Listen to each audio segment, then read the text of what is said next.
Welcome to Kush News, the newscast of the African diaspora. I'm your anchor, Ochanda, daily bringing you the top stories from Africa and the Caribbean. Let's take a look at today's news on Tuesday, July 11th, 2023. We go to Kenya, where the opposition party is to hold a protest. Kenyan opposition party and coalition Azimio la Umoja One plans to stage a rally across the country.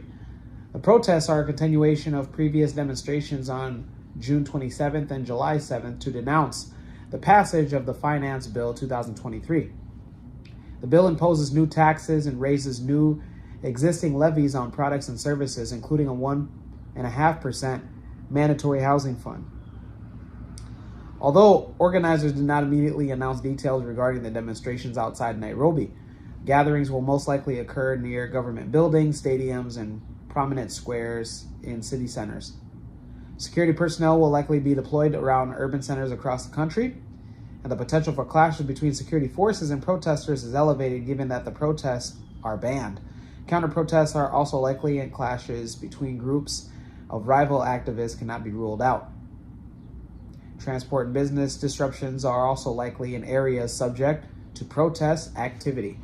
Those in Kenya, let us know if you are looking to attend the cost of living maadamano demonstrations tomorrow.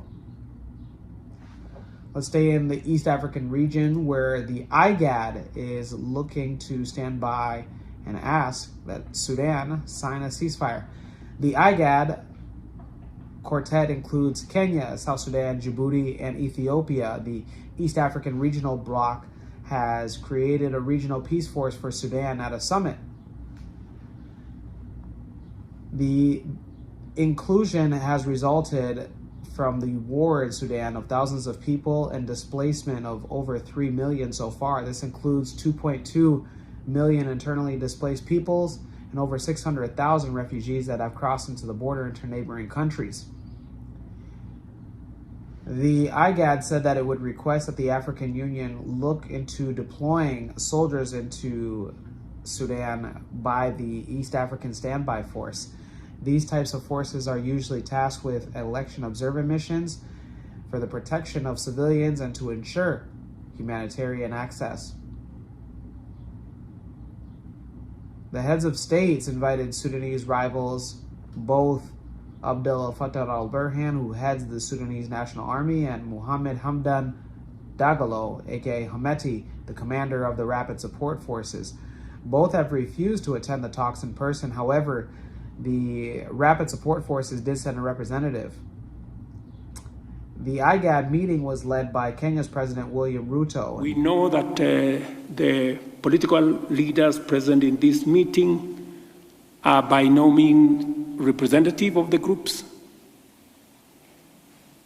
but we believe that an open process, an inclusive process, will bring on board all political actors, civilian groups, civil society groups, to be part of this great effort. After nearly probable opposition by the two sides fighting the war.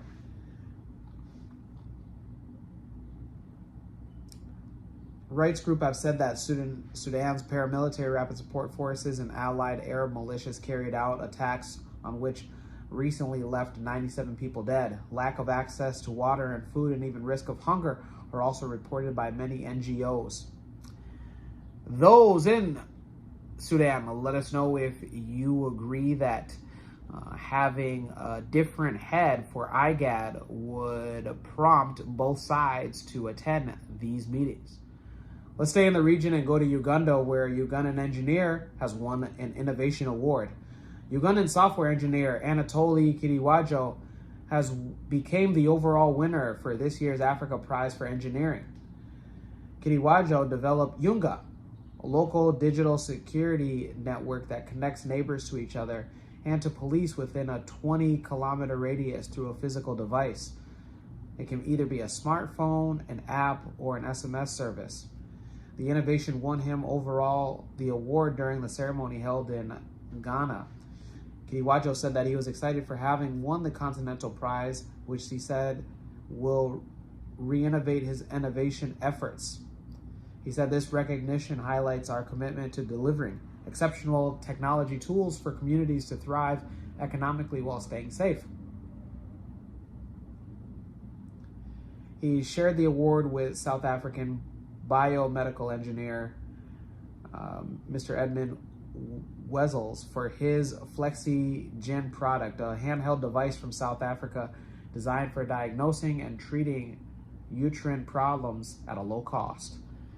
Those in Uganda, let us know you're proud, how proud you guys are of your guys' engineer winning the overall innovation award. Let's go to the Caribbean, where the Caribbean Development Bank approved a loan to Guyana for its water supply systems.